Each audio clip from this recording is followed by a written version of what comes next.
Well, as promised, joining us now, right here in the living room, is Elizabeth Lev, art history professor at Duquesne University. Elizabeth, great to have you with us. What hour of the day is it where you are? It is a beautiful sunny day here in Rome. It's, I think, almost 3:30, and it is wonderful to be here. Well, very good. We're glad we caught you before Cena. I'm sure you've got a bowl of pasta waiting for you somewhere. But don't forget, we have aperitivo first. Oh, absolutely. Can't forget that. Well, listen, we want to talk to you today about how art has really livened your faith and experience as an international speaker and professor. Can you tell us about how important art is to you in your life and in your life as a disciple of Jesus Christ? Well, when Cardinal Ratzinger, future Pope Benedict XVI, wrote that beauty wounds, he wasn't kidding. And I've been able to talk about this my entire career because it happened to me. And so as someone who was studying art history at the University of Chicago, and I was just interested in the form and the pictures and the very aesthetic beauty, when I came to Rome and started to visit the Sistine Chapel regularly, I was in St. Peter's all the time and became so close to that beauty. The beauty made me very vulnerable to wanting to know more about what generated that kind of beauty. And that wound, that little opening that beauty made in this sort of teenage, smart, cosmopolitan, I'm so cool girl's armor, allowed all kinds of things to get in, including faith.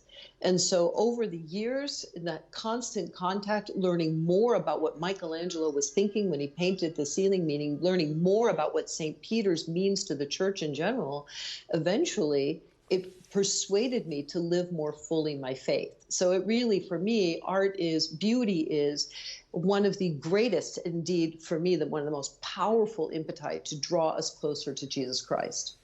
Elizabeth, that is beautiful and something so near and dear to my heart. I'm Irish, so I think that wounded space of encountering beauty that you're describing is what we would describe as the thin place. It's that space where heaven and earth meet. And something I've always wondered about, maybe you can give me some clarity on, is how do you kind of take care of yourself emotionally, mentally, spiritually while you're in that space where you're allowing yourselves to be vulnerable to beauty, but it can be a hard place to maintain yourself in. How do you operate in that very vulnerable space?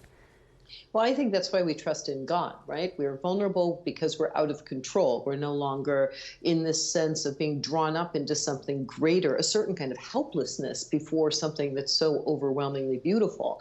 That's where we have to learn to really trust in God, to lead us in the right place, that the Holy Spirit is guiding our steps, because that's part of this vulnerability of beauty is that loss of sense of mastery of our own lives and being brought into a direction of something greater.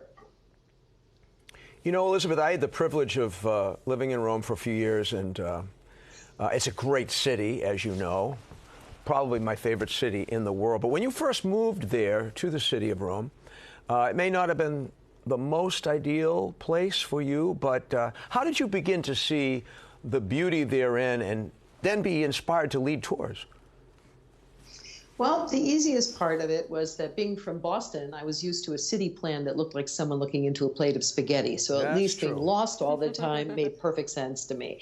But yes, there's a lot that's difficult about living in Rome. The bureaucracy is complicated. The ways and the occasionally Byzantine ways of doing things can be challenging. But really, I found that once my footsteps got into that role of talking about beauty, learning about beauty, it actually creates a kind of buffer for me, so that when the world is crazy all around me and everything seems to be off the rails, the thing that guides me is this wonderful story of the history of Rome and the beauty that we've produced in that city. And of course, the saints that are everywhere you look in the city of Rome. So it can be quite a raucous adventure. But on the other hand, there really is a sense that you're not alone, and you're always being guided by an extraordinary host of men and women who have taken the road before you. That's beautiful. And where are those men and women in the spirit? What are they leading you to do next? Are you working on any projects? Anything you're particularly excited about? Well, during the pandemic, I got very involved with thinking about online lessons. People have been asking me, do you do online lessons? Do you do lectures? And together with a group of my colleagues who, also are very brilliant art historians, we formed something called Masters Gallery Rome. And so we've been working very hard on producing online classes. We've been working very hard on these webinars. Right now, we're doing a series of Philip Neri's pilgrimage churches. So every week, every Monday, we visit one of the 7 churches of Rome.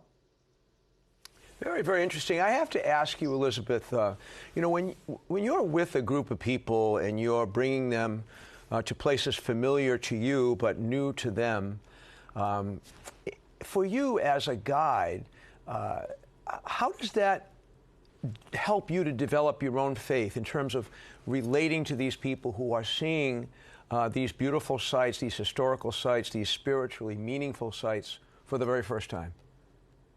Well, for a certain sense, it's a renewal for me. It's refreshing. It's a chance to really relive that first experience I had all those years ago. And on the other hand, it's a chance for me to find other ways to talk about the faith, because as the years go on, people's way of receiving and what they understand and what they know changes. So I have to constantly, in a certain sense, make all things new, to be able to tell the stories of the saints, to tell the story of how art reflects the history of salvation. I have to find new and different ways of doing it. And so it's sort of a constant renewal, one in the sense of the freshness of seeing them with the eyes of the pilgrim, but also in a sense of rethinking about the old story to bring it to life in a new way. Well, I think you should take a walk tonight down to the Borgo Pio and have a nice little dinner at Tre Pupazzi. What do you think? I think so, too. That's an old favorite for me and my family. Fine, fine. Well, it's been great to have you with us. Thank you for taking the time out of your busy afternoon just to tell us about your life and your work, particularly in the city of Rome. Where can people go to find out more information on your tours, your speaking events, and whatever else? I have a website, elizabeth-lev.com. Elizabeth.-lev.com. Oh, it just appeared on the screen. Wow, thank you. Nice work. The magic of television. Elizabeth Lev, thank you again so much for joining us today, and we do hope you have a very good Holy Week and Easter there in the Eternal City. I do. I wish the same for all of you.